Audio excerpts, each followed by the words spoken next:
what I believe. Yeah. I mean, I believe there's something out there, but I'm not too sure what it is.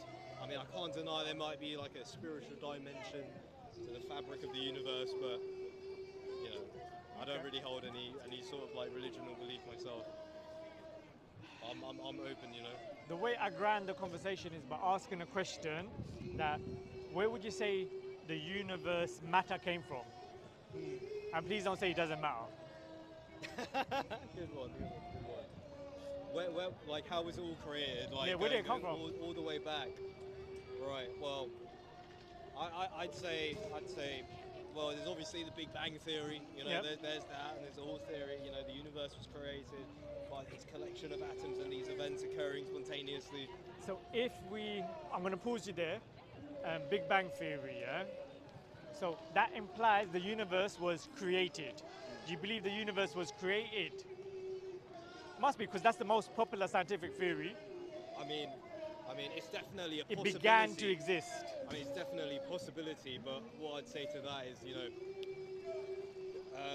you'd have to kind of prove the existence of it rather than me to prove the non-existence of it. No, so that's my point. I'm not saying it doesn't exist, but there's just a lack of belief in it. So you're making. No, I'm saying we agree the universe exists. Yeah.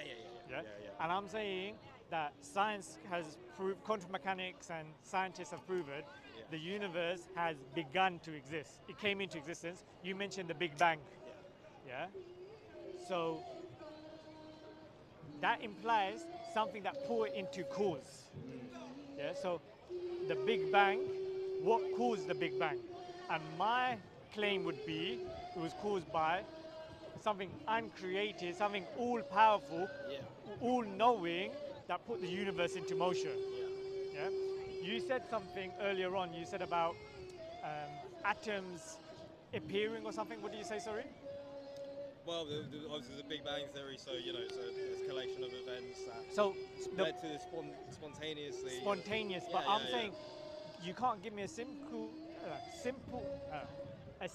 example of something spontaneously being created. There's always cause and effect. Right. Yeah. Yeah, absolutely. And I've had this conversation with people who deny God, and like, okay, the universe, and they're like talking about black matter and atoms. I'm like, what caused the atom? Where did the atom come from? Oh, it collided. Okay, where did those two things that collided come from? Does that make sense? So I'm saying that we need something that is uncreated. They can join the conversation, by the way, if you like. Chris, But I think you got this. Come. We can join the conversation. Come on, Chris. Come on, Chris. Can we get my friend over here too? Yeah, of course. Morgan, come. Alright, He's walking away. He's walking away. I'm sorry. Yeah. Oh, by the way, I've got like a channel or something. Yeah. I'm gonna share with you. cameras, mate. There's a lot of So, cameras. yeah. I'm under pressure. Yeah. I'm carrying this conversation. So I think we've got. What have we got? We've got Sam Dawah. Alright. Yeah. We've got Dawah to the Soul. Yeah. We've got Unite on the Huck. We've got them like Twitch or something. Pardon? Twitch. Is it all YouTube? No. Twitch. This is all YouTube. Okay. I think they put it on Facebook and other places as well. But I don't know. Like I'm separate. I'm independent. I'm like freelance conversationist. Oh, fair enough. Yeah. Nice. Because I enjoy it because I feel like we're gonna go along the conversation because I think it's important for us to live with a purpose for our life. And now it's not for you to adopt what I believe. It's for us to actually inspire you or kind of make a compelling argument that what I believe is true. So that's the conversation I was having with the gentleman. What's your name, by the way? George. George. Ridwan. Ridwan, nice to meet you. Chris. Nice to meet you. Ridwan. Yeah. So we're talking about the universe coming into existence, what caused it, and the Quran makes the argument that look, it didn't create itself. And we didn't create ourselves. So there's a creator. Does that make sense? So I'm saying what caused the motion of the Big Bang, I would argue, is something all-powerful, something with knowledge, something which is independent, which is not comparable to the creation. Yeah? And that's a pretty good definition of God. So how do you feel about that? George. Yeah, George. He's Yeah, asking you, George, not him, not Chris. He just came in. not me. Come I'm on, busy here George. listening, mate. Yeah. Yeah, His more. His more. I'd say that would be like an accurate description of God, but I don't know. I don't think automatically you can say just because there has to be cause and effect that the cause is definitely God.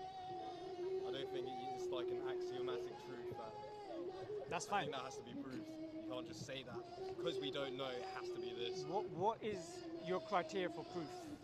Because my claim now is more logical and rational that there is a creator than there isn't. That's my claim. Yeah, it might be the case. Yeah. Yeah? No, do you challenge my claim? Do you not think that it's more plausible that there's something all powerful, all knowing that put it into motion, or rather than have faith that it came out of nowhere? There's too much design for there not to be a designer. Yeah. Does it make sense? Yeah. Because right now, when you look at the maths, look at the balance, yeah, the probability of us having what we need to sustain life, yeah, I think it's like, what did they say? This is very low. Very incredibly low. Very low. But it's not zero. Huh? It's not zero.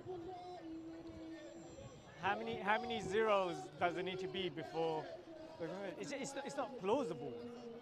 I would even argue zero, because it's like, because we're talking about probability, but the thing is like,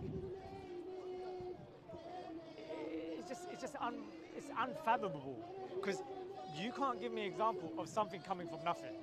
Yeah. Now, my evidence is, I'm going to provide evidence to what I believe. Yeah, which is a perfect scripture sent by God.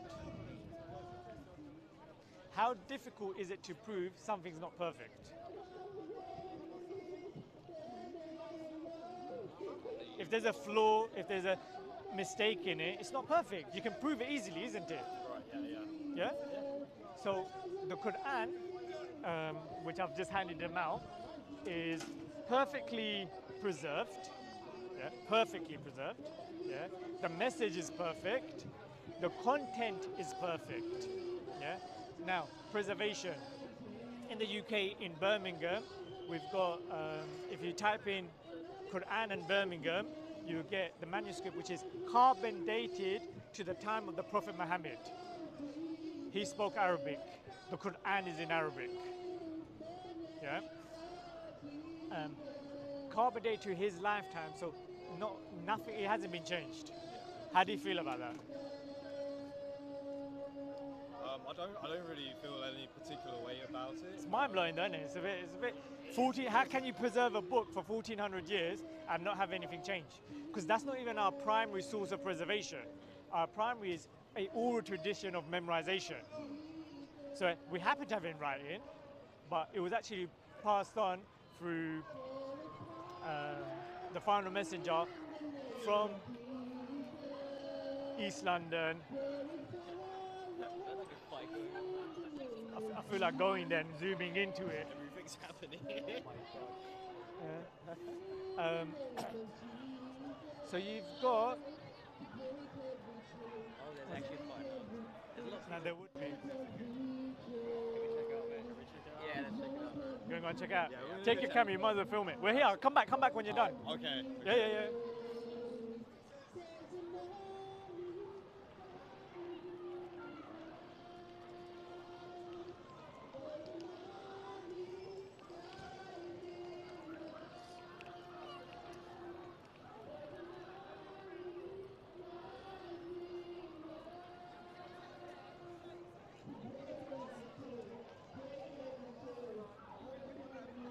Oh, yeah.